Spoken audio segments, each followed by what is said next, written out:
What up, St. Louis? What up, the world? We are back yet again for another edition of the Scene Talks podcast, and we have a very special guest with us this week. We have a man of so many hats. He does so much around town. He's an educator. He is a award-winning hip-hop artist. And if you don't already know him, you're about to know him now. Ladies and gentlemen, give it up for Mr. Bo Dean. What up, what up? In the house with Pleasure us. to be here, sir. Hey, thanks for having me, man. Thank you so much for stopping by. Yes, sir. Now, for some of our audience who may not be super familiar with your work and your whole vibe and everything, why don't you go ahead and let the people know, who is Bo Dean? So I am, for one, I am a St. Louis native, born and raised. As he stated, I'm an educator. Taught for 10 years, and now I'm part of administration. So I'm an assistant principal this year. Also a hip hop artist. I've been doing music for a very long time. I'm also a revolutionary. I'm, off into making my community better. And also a martial artist. Do a little bit of modeling, a little bit of acting, and just a person for the people. So that's me in a nutshell. Bo Dean. There you go. 2 models on one stage. What else could you guys ask for? Amen. So before we get into obviously everything you've done, in your career of making hip hop music and everything around St. Louis, I want to start off with the fact, like you said, you're a vice principal now. And I remember you originally started off as a teacher, and you kind of, it was a big part of it was you were trying to figure out a way to be able to make more money to put towards your work and put towards your project and all this stuff. What was the process like for you, just I guess in general, just starting out, deciding you wanted to go the teaching route, and then as you progress along to realize, because regardless if you're making more money at it or not, being a vice principal, it's a completely different ball game than just being a teacher. So like, what all was the mindset, and what got you to where you are right now with all that? I was always good with like words. I like to read stories.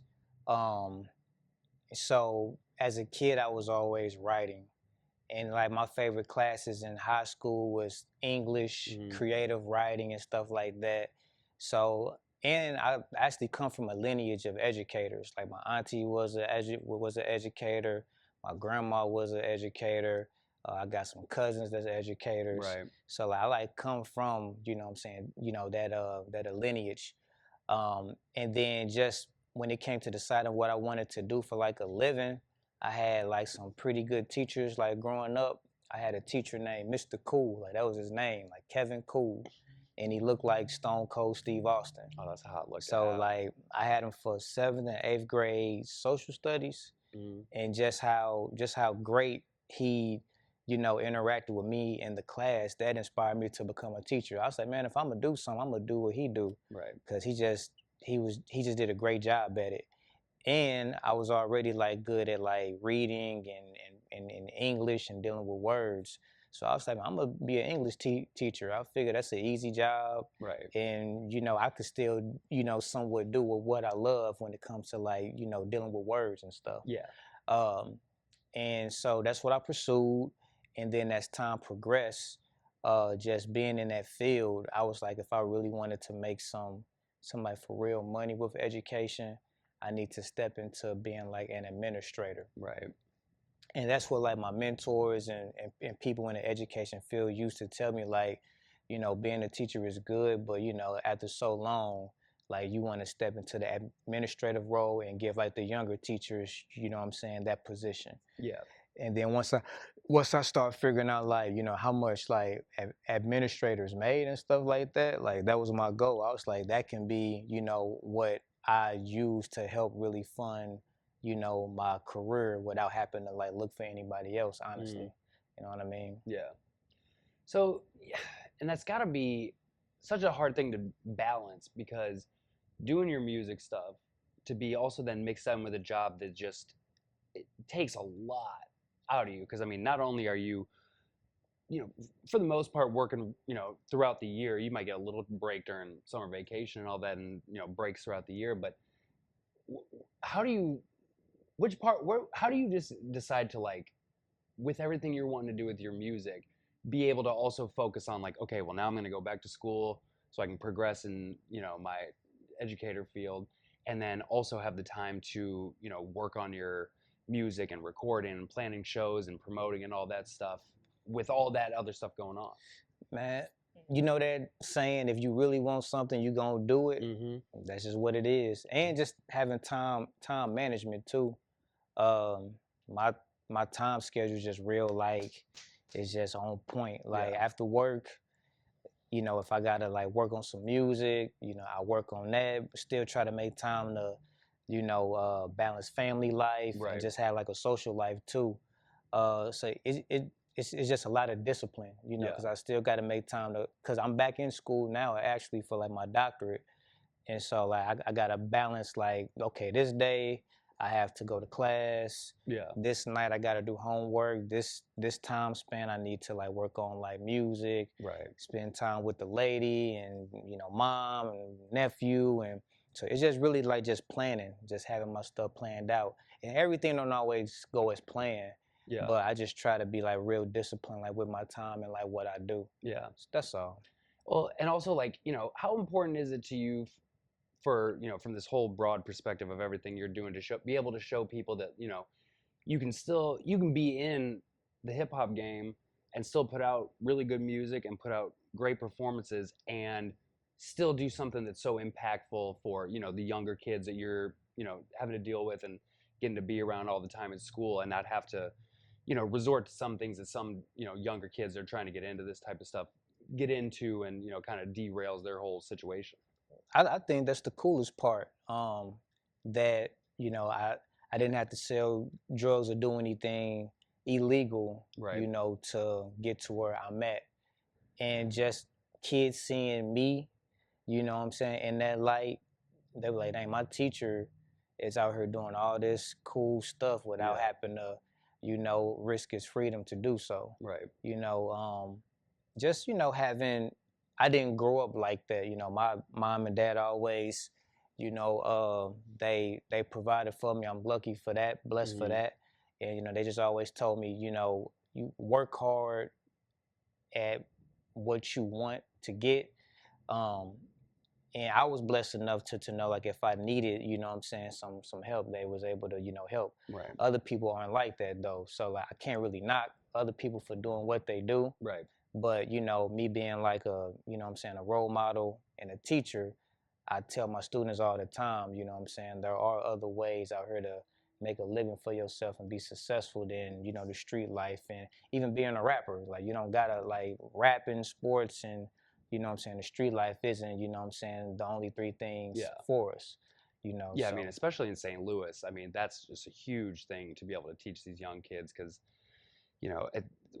all the issues that pop up throughout the entire city, and, different portions of, depending on where you are in St. Louis, it's just so much going on out there. So, like, I think, yeah, to be able to sit there and go, look, I'm doing everything I want to do, and I'm still doing it in a legit way, and I'm helping other people out, and I'm modeling, the young minds of children and all that stuff, is like, I mean, it's got to be incredibly rewarding to be able to just be able to know that you can do that, and that you have had an impact on these kids, to be able to see what you're doing. It's a bunch of, what's like the cool thing is, like, it's a bunch of kids that I didn't even know I had an impact on. Right. You know what I mean? Like, they'll reach out to me years later, you know what I'm saying, and be like, because of you I'm doing this, or like messages like that. And that like lets me know that my job, you know what I'm saying, like, it's worth it. It's worth me getting cursed out. It's worth, me telling kids to wake up when they sleep in the class. Yeah. You know what I'm saying? Put the phone away. Yeah, tell them to put the phone away, and then walking out or whatever. Like, it's all worth it in the end. Because, they're actually listening. But, sometimes, like, it just takes them a while just to fully understand what, like, you're trying to get them to see. Right. Now, here's a question. For Do you sure. ever see any of, like, your students' parents at the shows wilding out a little too hard? Oh, man. And go to school and see the kid in the class and be like, you don't even know. I've seen maybe one or two parents at the shows, but they do find me on Facebook or like Instagram and stuff like that. So, or like I'll like see them out and about, like in, traffic. Uh, but yeah, like it's kind of hard trying to like keep my identity of like what I do Right. outside of Yeah. school um, Yeah, because to I mean, not myself all your because songs aren't all like nursery rhymes. You know, yeah, there's some language in there. There's a couple things that just are part of your writing process and whatever's coming out of you at the time. So, yeah, you know, you kind of got to go, hey, look, like yeah. it's I'm fine. It's all good. Don't and worry. and like just being in the being heavy in the music scene and different scenes. I know a bunch of people, so you know when I go work at other schools and everything, and of course kids are gonna tell their parents about me Yeah. or like their relatives, and you know I always know, you know, somebody that like knows me, you know what I'm saying, and they Yeah. tell their, you know, kids or cousins what I do Right. outside of school. It's pretty cool though. Yeah. You guys have a merge table at the school, man. Tell the kids to Huh? send the. You guys have a merge table at the school. Tell the kids, tell their parents, send them down some cash every once I in a while. know, right? Get some Cops from teas. Nation Apparel, man. You know, shop with me. It's very fun stuff. I saw all the shirts he had at this show that we'll get into here in a bit For because sure. it was definitely worth talking about. For sure. So okay, so you've been at this for a little while now. Yeah. Um, so when you're first starting out, like one thing I'm always interested in is that you know who were some of the early influences on you from a local standpoint, Mm. where when you were first getting to start out, you know, you could lean on people or talk to people about, you know, whether it's writing or your flow or just where to be seen and do a show at and who to talk to. Who were some of the people that helped you when you were, you know, coming up when you were first starting out? To be honest, a lot of like for the most part, a lot of people in my era, we just like it was trial and error. Mm-hmm. You know what I mean? We didn't really have too many people that we could like reach out to for anything. Yeah. I say once I kind of really start getting uh, uh, acquainted with people, you know, in the scene around like 2010, Mm-hmm. maybe that's when I started finding out that there were other like nice rappers out here. Yeah. I say Tef Poe, he did kind of like open up a lane, you know what I'm saying, for like underground cats Mm-hmm. in like regards to like shows, opportunities, or just really showing cats how to, you know, put together their own shows, Right. or start reaching out to like industry artists, or you know, putting out mixtapes properly, like with DJs hosting. Yeah. So like I did like learn a lot from him in like that regard. Frost Money was also like Frost Money put me on my first show. So Frost Money, if you're not familiar with him, he's like a show promoter. Mm-hmm. He's an artist too, but he's been putting together shows since like 2000, 2010, 2009. Yeah. So like I like got started with him. I just started doing like a lot of his shows, and that's how I met like a bunch of artists and everything. Far as writing goes, just the people that I grew up with in high school, far as like, you know, St. Louis artists. Yeah. Of course, Nelly, Right. Murphy Lee, but like really like guys that I grew up with and, you know, rapped around in high school. Those are the ones that pushed me to become a better, you know what I'm saying, rapper during like my adolescent years. Yeah. And then as I started like, you know, getting into the scene more, just meeting people like T-Dub-O or Rockwell Knuckles, the Domino Effect, things like that. Like those guys helped me push my pen to, you know, different heights. Yeah. Yeah, that's one thing about, you know, and it's part of what we try to do here is just like we've got this scene and like some of the hip hop acts we have in St. Louis are just phenomenal. Man. I mean, just like and unfortunately the only thing that really seems to be holding us back is location. So, I mean, is there anything you learned from any of these guys where it was kind of like, hey man, like all right, you're in St. Louis, so only this many people are going to be able to see you. Like, what's a way to get your stuff out there and be able to, you know, expand your reach to, you know, get people outside of St. Louis to see what's going on? Travel. Like you gotta travel. Yeah. You gotta travel. You gotta go to other places to be seen, to expand your fan base, expand your network. Right. And you also gotta like invest money into marketing. I think that's another thing that we don't do a lot. Right. We'll put out something hot. we'll push it for like a, you know, maybe a month, and then like we on to the next thing. Yeah. Or we put it out and we expect for it to just blow up. But it just takes marketing, you know what I'm saying, and Yeah. putting money, investing money into like, you know, your projects to really, you know, give it some legs to stand on. And you know, push it for some time. You gotta let things like grow. Because everybody don't see things, you know what I'm saying, right off the bat. Yeah. So I think that's another thing, you know, that's stopping like a lot of us from blossoming. It's just like investing in our craft, like not just making the music, but actually like putting money into pushing it, Yeah. traveling, networking in other cities, and working together. You know what I'm saying? That we all work together and, you know, helped each other, we can get a lot further too. Yeah. Yeah. That was the thing. I've talked to people that have been, you know, doing this for a while. It's just the game has changed so much. Like since you started in 2010, I mean, just, you know, 15 years. It's a long time, but Yeah. in terms of technology and the opportunity to get your music out in different ways, I mean, it's like light years different than it was in 2010. So like, how also do you kind of adjust to all that, and kind of as things become more, you know, you can just click a button, your stuff's online, anybody can see it. How do you, what comes next? You were talking about marketing. What comes next on that part where it's like, okay, now I got a song, it's out on the internet, it's out on, you know, whatever streaming thing, people can get to it. How do I get that moving around and circulated as much as I can? That's one thing that I'm really trying to figure out as well. Just trying different methods of like marketing.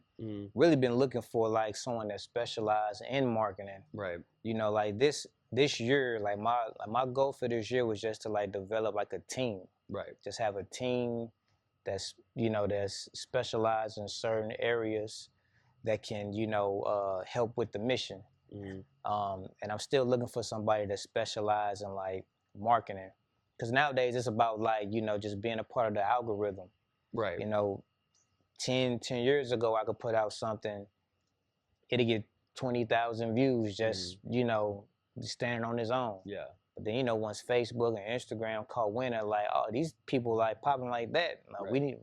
they gotta start paying for these, you know what I'm Yeah. saying, views and everything. So, you know, like the game is different. So you gotta find people that, you know, specialize in that or study it on your own. I don't really got time to like really be sitting down and keep studying like the latest Right. trends. Well, I mean, and it's different every day. So, Yeah, every day. I mean, that's something you got to either have somebody that's just checking it out at all times, nonstop, different from day to day, or, you know, like you said, you just throw some out there and hope for the best. Pray, yeah. Hope somebody sees it and goes, "Oh, this is dope," and replays it, and then. And then what though? You know what I'm saying? Like you put out some, it go viral. Now what you gonna do next? Right. You know what I mean? So like you gotta have a plan. Yeah. With like all this stuff. So, and that's the cool thing about like pursuing this leadership role and like school. It like just really helped me become more like strategic and like planning and plotting and putting things together. Yeah. You know what I mean? So. Yeah. You ever just like put your music on in the background during like a parent-teacher conference? No. I mean, that's a good way to do it. Yeah. Hey, that'll get to 'em. Man, I like really be trying to be like low key with it, you know, in like a professional setting. Like people be knowing, but I just be trying to avoid any type of like hassle. Oh, you cursing in your music and who I'm doing, like you know how that go. Yeah. Well, then you can just turn around and go, "Oh yeah, well I didn't want to tell you this, but your kid was cursing in class the other day. All the You're time. spending some time out with me." It's like been some little kids and be like, I heard your music. You said a curse word. I said, I'm gonna tell your mom you said a curse word 5 minutes ago. Like, go to class. Wrap that up. Leave me alone. Yeah, you gotta check the edited version. Right. The instrumental or something. Yeah, yeah. Just check the instrumentals. You'll like them just as good.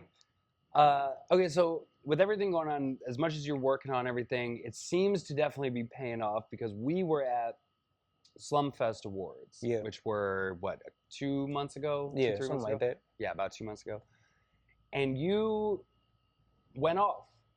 Thank Best you, man. male rapper, performer of the year, album of the year. Yeah. So, what does that mean to you after putting in all the work, putting in all the time, taking all these extra necessary steps to be able to finance yourself and get everything done, and then you put something out, and then all of a sudden now you're, you know, leaving this show with, you know, the top awards. how, does that, do you get to take a minute to kind of go, okay, I'm hitting it, or does that just immediately click with you like, now we got to go even harder because I don't want to, be seen as, the best rapper in St. Louis, according to, Slumfest and the Yeah. people voting, and then all of a sudden, drop off, and now you're not even, do you worry about, oh man, like I'm not gonna get nominated, I'm not gonna do this, like how quick is the turnaround where you got to start cranking out new stuff?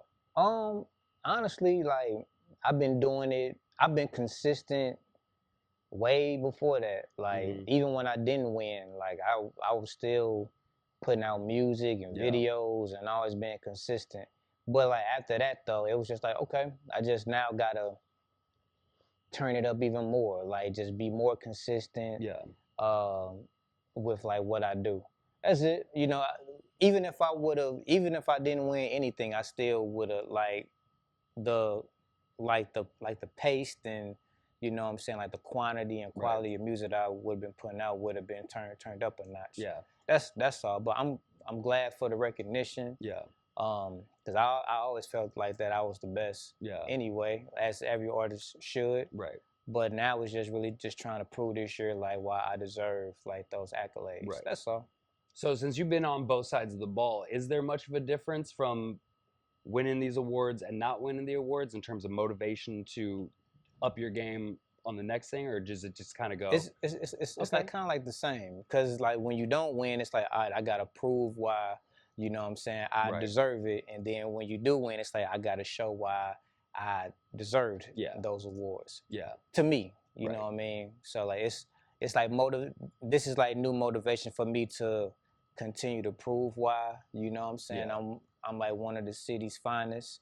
And if I lost, it just would have been motivation to show why I'm one of the city's finest still. right, That's all. yeah. Because I mean, there were some nice people at that Oh, for sure. award show. I mean, like Most the definitely. performances that went on, the people that, even the ones that didn't perform, just the music that, we knew of theirs ahead of time. I mean,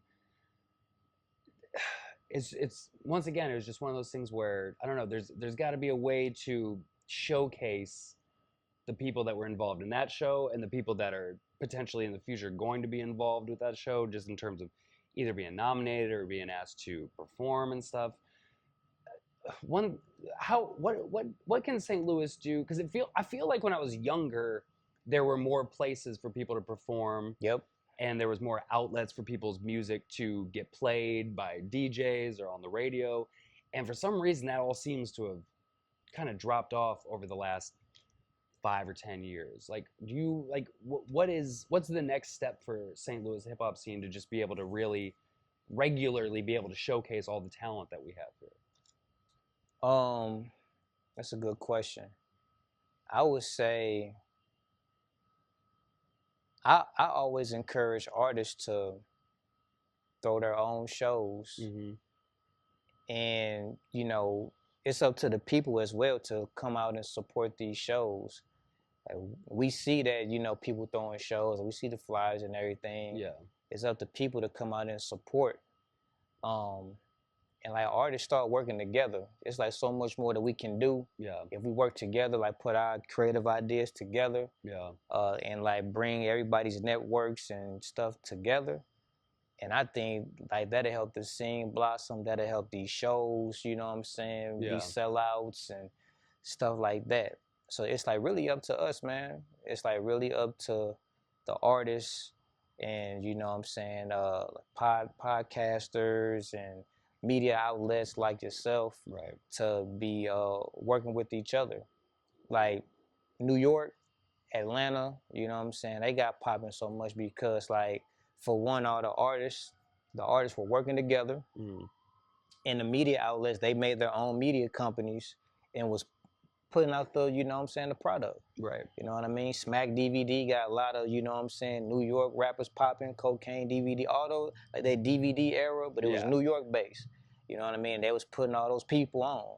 Atlanta, the same thing. Like they all worked together and helped each other blossom. Yeah. St. Louis can do the same thing, but we just gotta do it.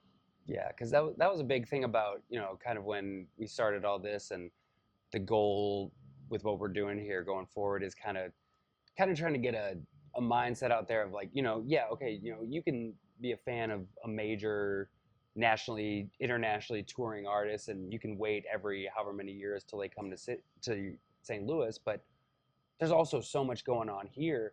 Why not just start messing more with the people that are performing in St. Louis, and then you can see these people multiple times a year. Some of these people doing shows, multiple times a month. Yeah. Go see your favorite bands and your favorite artists all the time. So I guess just figuring out a way to stress that to people and just let them know, there's music going on around here all the time. All the just time. because you got to pay $10 sometimes to get in. It's worth it to go see some of these people that are trying to, get on the same level of the people that you're waiting to come to town to see. And I would even say, like, we don't all gotta, like, I mean, everybody got their own cliques or whatever. Yeah. But like once you find your, you know what I'm saying, group of people that you like, that rock with you, then y'all start putting stuff together. Everybody don't gotta work together. Like if you got a certain group of people that, you know what I'm saying, you rock well with, rock with them. Yeah. And start putting stuff together. Yeah. You know what I mean? And like instead of being salty because a certain group, you know what I'm saying, is doing their thing, find your, you know what I'm saying, tribe or whatever, and build with them. Yeah. You know what I'm saying? So I think that's what we need to start like doing. Like when we got our, you know what I'm saying, like groups that we affiliate with, like build from that. You know what I mean? Like actually make some stuff shape. Yeah, well, hey, maybe we'll have a little something for you coming soon. Who knows? We're looking. It might happen. Who knows? All right, got to talk about the show you just did recently at the Dark Room. For sure. I wanna just get some details on how you decided to come up with this, because it was so different than so many of the shows that I've seen, especially from the hip hop community. And there's kind of like, obviously you go out there, you have a DJ, you have somebody play your beats, you rap over them, and that's how 99% of the hip hop community is. Your show was very much like when they used to do the MTV Unplugged shows, and Jay-Z did a Unplugged with the Roots. Yeah. That, because I didn't even know coming into it that it was going to be with a full live band. Yeah. So when I came in and saw that setup, I was like, okay, like, I don't know, is this the opener? Is that something that you've been doing, or is this a fresh concept for you to come out and do that with the band behind you? No, I've been doing like live shows. My like last couple shows have been like live. Yeah. I performed at the soccer stadium last February. That was like a live band type of deal. I did the Dark Room maybe in 2022. So like with the Dark Room, like that's the ambiance. You know what I'm saying? It's supposed to be like a live band, unplugged type feel. And I like working with live bands. Like my whole, one of my goals was to like just find like the perfect band that fits me. Yeah. And I think with these guys, like this go round, I found like, just an overall solid, what I'm saying, band. The crazy thing about this show, like with this band, we only did 2 rehearsals. Yeah. We like was supposed to do like a handful, but the original keyboardist that we had, he like backed out like on the first rehearsal. And so we had to like find another keyboardist, and shout out to Bert. And like he just got on it and like learned all the music and stuff within a couple days. Yeah. And then by the time we did like the 2 rehearsals, so the 2 rehearsals was on the week of the show. Oh, geez. And like we, what I'm saying, did pretty well. It's a couple things that we can, what I'm saying, tweak.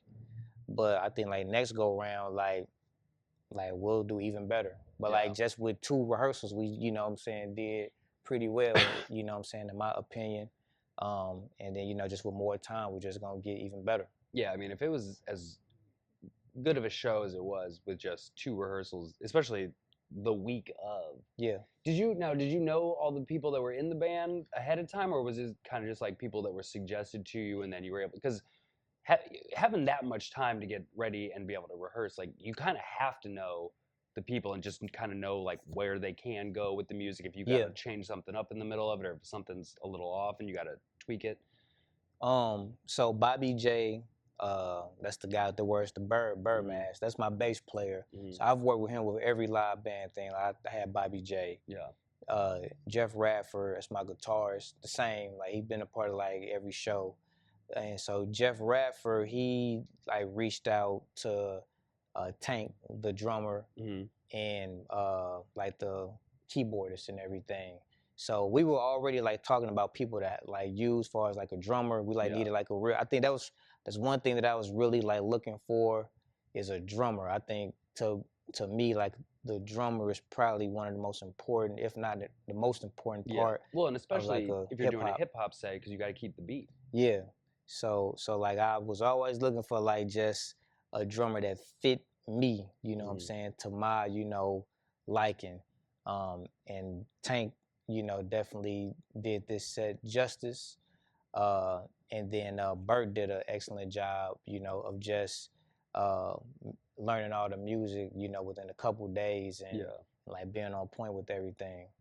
So yeah, like Jeff. So to answer your question, sorry, Jeff had the drummer already planned out Yeah. some time in advance. So, and so when do you get the idea that this is something you want to do? Like, how does it pop into your head that like, you know, because I mean, it's much simpler in terms of rehearsing and stuff. Mm-hmm. You've gone over with a certain beat, you've recorded it however many times, trying to get it ready to be put out and all that, and then to go, okay, we're gonna just because it didn't exact. Knowing some, the majority of the songs that y'all did, it didn't necessarily sound exactly like the beat that Yeah, was on the recordings. yeah. So to be able to just get together with somebody and then go, hey, let's switch it up a little bit and do it like this. Like, where does that idea come from, and what's the mindset behind all that? Just during practice, like we'd be like, "Hey, let's make it sound like this," or um, just trusting the band to be creative, but at the same time still um, make make the sound uh, as unique as possible for Yeah. the experience.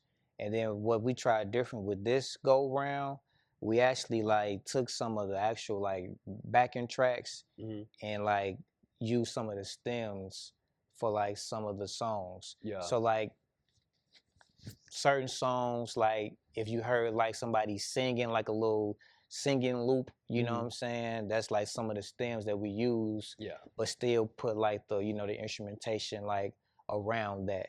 So like, I think that was pretty cool. I've never done that. I was against it at first Yeah. because they was like some of the band was like, let's use some backing tracks, for this show. Mm-hmm. I'm like, well, that kind of like what I'm saying throws out the whole live band experience. Yeah. But as they explain, like they like stripped the song and used certain elements for it, and it turned out to be pretty cool. Yeah, I mean, I think turned out to be pretty cool as an understatement. I thought it was a fantastic show, Yeah, thank you, bro. and yeah, I hope you guys continue doing it like that Yes, sir. going forward. Well, speaking of going forward, what's next for Bodine? What's in the pipeline? Is there anything that you got coming up that you want to announce, or just is it just business as usual? Keep things going and keep working on getting more shows going, more promotion going. For sure. I got the album that won Album of the Year, Memento Mori. I got a follow-up album called Memento Vivere. So that's Memento Mori is Latin for Remember You Must Die. Mm-hmm. And then Memento Vivere is Remember You Must Live. Mm-hmm. So this project is my first full self-produced project. I made the beats and everything. It's done, but now I'm just working on like the rollout and just getting that together. It like will be an event for it. That'll probably be like closer to the fall. So that's what I'm focusing on for like the rest of the summer, just getting that together, getting video shot, and just getting that rollout together. I had a plan for this whole Memento Mori thing. I had like a 3-year plan for it. So I'm just following the plan and just getting this second album done for it and moving forward with that. Doing some features, doing some out of town shows. I got something in Detroit this weekend. Mm-hmm. Yeah, and enjoying my summer, man. That's it. Well, yeah, I mean, I can imagine. I mean, being in the educational field, I'm sure the summertime is just like. Well, I'm as an admin, we work like Yeah. for 12 months of the year, but we get some some Just a little vacation bit time. on It's a break, little yeah. bit, man. So just doing that, and yeah, just still staying busy. Now I got the time to really like kind of like sit and really create. You know what I'm saying? Let the creative juices flow. It's like kind of, it's not hard, but like with every other thing I got going on throughout the year, you know what I'm saying? It's like I gotta like make certain time to like just make music. But now I can do it all day, you know, so it's cool. So more music and videos and stuff coming. Stay tuned. Well, we appreciate you taking some of your precious free time to come down here and talk with us. Where is it? Where online can everybody see you and check out your stuff? So you know everybody can keep up with you and see what's going on. And if you're new to Bodine, go on there and you can catch up on everything you missed so far. For sure. You can follow me on Instagram at BovemberDean. Go to Bovember.com. Spot and all digital music streaming platforms, Bodine. And all my music's there. Or YouTube, Bodine TV. Check me out, man. And send me a message and I'll, respond. Holla at me. Well, there you go. That's all you need to know, folks. Make sure you go check it out. Make sure you stick around after this. We'll give you a little bit of a taste of what happened at the last show that we went to. For sure. Just recently. And once again, thank you so much for coming on. Thank you. Thank you for having me, man. Shout out to the scene for having me. Shout out to all like the media outlets that take their precious time to interview artists or write about artists or go to events and things like that. Like that's an art itself. I feel like a lot of times, I think I was talking to you the other day, like that's it's a very underappreciated part of the culture. A lot of artists, when we get stories done on us or interviews by, local outlets, we kind of like put those to the side.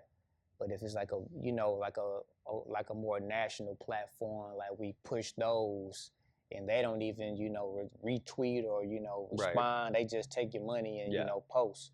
So, we got to start treating our, hometown platforms more with we got to put some more respect on them. You know what I mean? Because they're the ones that really care and like can help us like really grow in the same, and vice versa. So we got to work better, with our media outlets. That's all. Well, hey, we appreciate you. We appreciate everything you just said. Please make sure to DM us, and yes, give us the recognition we deserve. Give us all the props. Damn right. And, everything, keep us going a little bit. Yeah, man.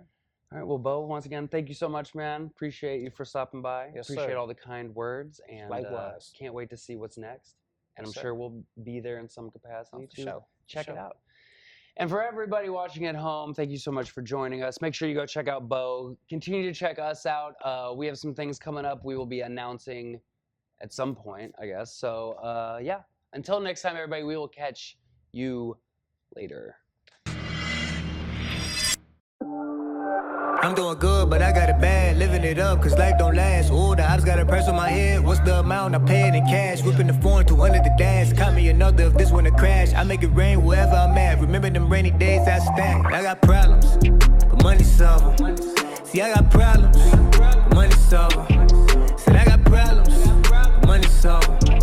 Money solve 'em. Get the money solve 'em. Yeah, when I got problems. OG said get your money, be your own boss like Dame Dash. When you're up, it's good. The drop feel like a plane crash. Stack it up for a rainy day. If you know, then you know it, nigga. Might be just for a day. Manned up like no it, nigga. Hurt and pain, you gotta shake off. Get some hard when you build your arc. Make sure the rats and the snakes off. Work hard and you cake off. All this dough is a fake off. Full speed with the brakes off. A man ass, I beat the brakes off. If you make bread and you don't break it off. Hard cold, world's cold. People now got no cold. I been sick, you got no cold. Cruise control how boat coast. I hibernate then relapse. Grind mode on the max. Set my gold in the tax. Shit, the money where it's at. Good, but I got it bad, living it up, cause life don't last. Ooh, the ops got a price on my head. What's the amount I paid in cash? Whipping the foreign to under the dash. Caught me another if this one to crash. I make it rain wherever I'm at. Remember them rainy days I stacked. I got problems, but money solve 'em. See, I got problems, but money solve 'em. Said I got problems, money solve 'em. Money solve 'em. Get the money solve 'em. Yeah, money maker. What's the Money make them wolves out when they starving. If you was smart, you feed yours. In this game, you gon' need yours. Truthfully, you may need more. Better save up a lump sum. Make the hits, don't become one. School these high-headed young guns. Set them up for a better path. Fast life, fast death. Fast cash, it don't never last. Basketball or a rapper. Stick up kid or a trapper. Them ain't the only options. Gotta look at all the factors. I ain't knocking how you get it. Cause all of it don't spend it. Rainy days like karma. They come when you ain't tripping.